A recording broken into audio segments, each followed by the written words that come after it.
지난 영상에서 전거근 이야기를 하며 우리 옆구리에 붙은 날개의 흔적에 대해 다룬 적이 있었죠. 그 구조가 왜 존재하고 왜 점점 기능을 잃어가고 있는지 안 보신 분 없겠죠? 그렇다면 이번에 질문을 바꿔볼게요. 요즘 매달리기가 유난히 유행하는 이유 도대체 뭘까요? 허리가 아프고 어깨는 뻐근하고 숨쉬기도 답답한데 병원에서는 이상 없다는 말 다들 한 번쯤 들어보셨죠? 근데 놀라운 건 딱 하나 단순한 동작만 바꿨을 뿐인데 몸이 달라지기 시작했다는 겁니다. 근력 운동도 아니고 스트레칭도 아닌데 허리, 어깨, 호흡, 심지어 기분까지 바뀌기 시작하더라고요. 이게 왜? 어떻게 우리 몸 전체에 이렇게 깊은 영향을 줄 수 있었을까요? 이 답은 아주 오래전 우리 몸이 기억하고 있던 오래된 감각 속에 있었습니다.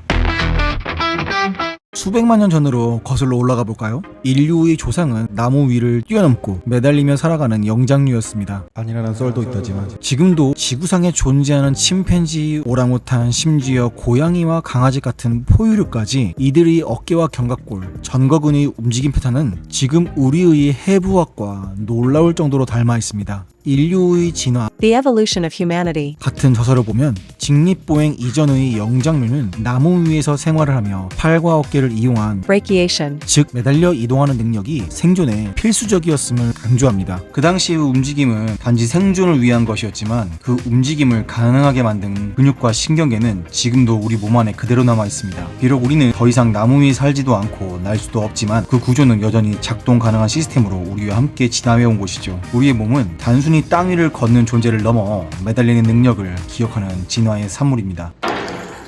현대인의 일상은 몸을 움직이기보다 고정시키는 방향으로 설계되어 있습니다. 장시간 앉아있는 좌식생활, 스마트폰을 보느라 굽어진 자세, 이러한 습관들은 견갑골과 전거근 그리고 척추 주변 근육들의 섬세한 감각 회로를 서서히 꺼트립니다. 그 결과 어깨 통증, 허리 통증, 그리고 만성적인 피로와 얕은 호흡으로 이어지게 되죠. 움직임의 감각이 사라지면 기능도 함께 사라지는 것처럼 보입니다. 하지만 그것은 퇴화가 아니라 그저 비활성화일 뿐입니다. 우리의 몸은 여전히 그 능력을 기억하고 있으며 단지 그 기억을 다시 일깨울 자극이 필요한 것입니다. 그리고 그 자극을 주는 가장 원초적이고 효과적인 방법 중 하나가 바로 매달리기입니다. 이건 첫 번째 레슨. 우리의 몸의 중심축인 척추는 앉아있는 시간, 스마트폰을 보는 자세, 그리고 나도 모르게 굽은 습관들로 인해 매일매일 조금씩 눌리고 휘어집니다. 하지만 매달리기 하나만으로도 그 압박을 풀어내고 척추 사이 공간을 다시 만들어줄 수 있습니다. 중력 반대 방향으로 몸이 이완되면서 허리 아래쪽부터 목까지의 마디마디가 다시 숨을 쉬게 되죠. 이것은 단순한 스트레칭이 아니라 척추가 제자리를 기억하게 만드는 회복 작용입니다. 이제 두 번째 레슨. 어깨가 결리고 무거운 느낌, 날개뼈가 툭 튀어나오는 불편함, 이 모든 건 어깨 주변의 작은 근육들이 제 역할을 하지 못하기 때문입니다. 매달리기를 하면 등 뒤 깊숙한 곳부터 전거근과 하부 승모근, 광배근이 자연스럽게 활성화되고 그동안 잠들어 있던 견갑골 움직임의 회로가 다시 작동하기 시작하죠. 어깨가 가벼워지는 건 단지 근육이 풀려서가 아니라 움직임의 해부학적 패턴이 복원되기 때문입니다. 드디어 세 번째 레슨. 현대인의 호흡은 너무 얕습니다. 스트레스, 긴장, 나쁜 자세로 인해 숨이 가슴 위쪽에서만 짧게 머무는 경우가 많죠. 이로 인해 자율신경은 항상 경계 모드에 머물게 됩니다. 그런데 매달리기를 하면 몸이 자연스럽게 이완되면서 호흡이 깊어지고 횡격막이 움직이기 시작합니다. 이 과정에서 부교감신경이 작동하면서 몸과 마음의 회복 신호가 켜지게 됩니다. 숨을 깊게 쉰다는 건 단순히 산소 공급을 넘어서 신경계 전반의 균형을 되찾는 중요한 동작입니다. 좋은 건 너만 알기. 몸은 균형을 감지하는 능력을 갖고 태어났습니다. 하지만 의자에 앉아있는 일상은 이 고유 수용 감각을 점점 무디게 만듭니다. 매달리기는 전신의 고유 감각을 자극합니다. 팔의 그립, 어깨의 각도, 척추의 정렬, 복부의 중심 유지, 이 모든 감각들이 동시에 깨어나면서 몸은 스스로 올바른 정렬을 찾게 됩니다. 다시 말해 매달리기는 움직임의 GPS를 다시 켜주는 작업입니다. 일희일비하기. 놀랍게도 손의 힘은 우리의 몸 건강과 수명을 보여주는 중요한 신호입니다. 2023년 미국 노화연구소 보고에 따르면 그립력이 낮은 사람은 근감소증, 낙상, 만성질환, 심지어 조기 사망 위험도 더 높다고 밝혀졌습니다. 반대로 일정 수준 이상의 그립력을 유지하는 사람은 노화 속도가 느리고 뇌 기능 저하도 적다는 결과가 있죠. 매달리기는 이 그립력을 자연스럽게 키워주는 최고의 루틴입니다. 복잡한 기구나 고강도 운동 없이 그저 철봉 하나만 있으면 되니까요. 단 30초의 매달리기, 그 안에 당신의 수명을 예측하는 지표가 담겨져 있습니다.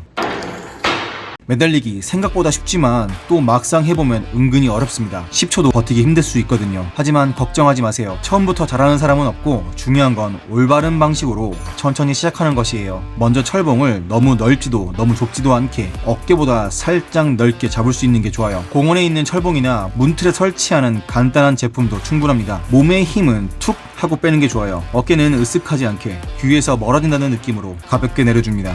몸이 흔들리지 않게 복부엔 살짝 힘을 주고 중심을 잡아주세요. 중요한 건 힘을 주는 게 아니라 몸을 편하게 매달리게 해주는 것. 그게 가장 안전한 시작이에요. 그리고 처음부터 1분은 너무 길어요. 10초, 15초. 그냥 하루에 한 번, 두 번 철봉에 매달려 본다 라고 생각하고 시작하세요. 중요한 건 매일 한 번만이라도 해보는 거예요. 숨은 일부러 참거나 조절하려 하지 말고 길게 후 하고 내쉬면서 몸이 스르르 풀린다는 느낌으로 느껴보세요. 그 호흡이 몸을 더 이완시키는 열쇠예요. 그리고 무엇보다 아프면 멈추세요. 억지로 버티지 않아도 됩니다. 어깨나 손목에 무리가 간다면 발을 발바닥에 살짝 대누고 하는 것도 좋아요. 우리의 몸은 부하보다 신호를 기억하니까요. 이렇게 매일매일 매달리기 한 번이면 우리의 몸 안에 잠들어 있던 진화의 기억을 조금씩 깨울 수 있습니다. 수많은 운동 중 왜 하필 매달리기일까요? 푸시업처럼 근육을 키우지도 않고 요가처럼 늘어나지도 않는데 매달리기는 단 하나, 정렬된 감각을 회복시키고 움직임의 기억을 다시 불러오는 아주 원초적이고 근본적인 동작이기 때문입니다. 최근 들어 다시 주목받고 있는 것도 이런 이유 때문일 거예요. 과부하 없이 단 1분이면 허리 통증, 어깨 통증, 얕은 호흡까지 바꿀 수 있다는 실천 가능성, 그리고 철학적으로는 우리가 잃어버렸던 진화의 루틴을 다시 불러내는 단순함. 말하자면 어떤 운동도 대체할 수 없는 복원운동, 몸의 본래 기능을 깨우는 생존의 버튼이 바로 이 매달리기입니다. 우리 등에 붙은 견갑골과 그것을 조율하는 전거근, 그리고 그 기억을 깨우는 매달리기 루틴. 날개는 없지만 그 시스템은 여전히 우리 몸 안에서 작동하고 있습니다. 그리고 당신이 철봉에 매달리는 그 순간 몸은 나 원래 이렇게 움직일 수 있었지 라고 말할지도 모릅니다. 매달리기 운동이 수명과도 연관되어 있다는 사실이 이제 와 닿으시나요? 이건 단순한 근력 훈련이 아니라 우리 몸이 수백만 년 동안 지켜온 생존의 시스템을 깨우는 일입니다. 움직임이 회복되면 잃어버렸던 감각이 돌아오고 몸의 자연스러운 기능이 깨어나게 됩니다. 오늘부터 단 1분 철봉에 매달려 당신 몸속에 잠자고 있는 진화의 기억을 깨워보는 건 어떨까요? 당신의 몸이 전과는 다른 방식으로 반응하고 있다는 것을 느낄 수 있으실 겁니다. 당신의 몸이 안 아파질 때까지, 지금까지 안 아파였습니다. 오늘도 끝까지 함께 해주셔서 감사합니다. I'll be back.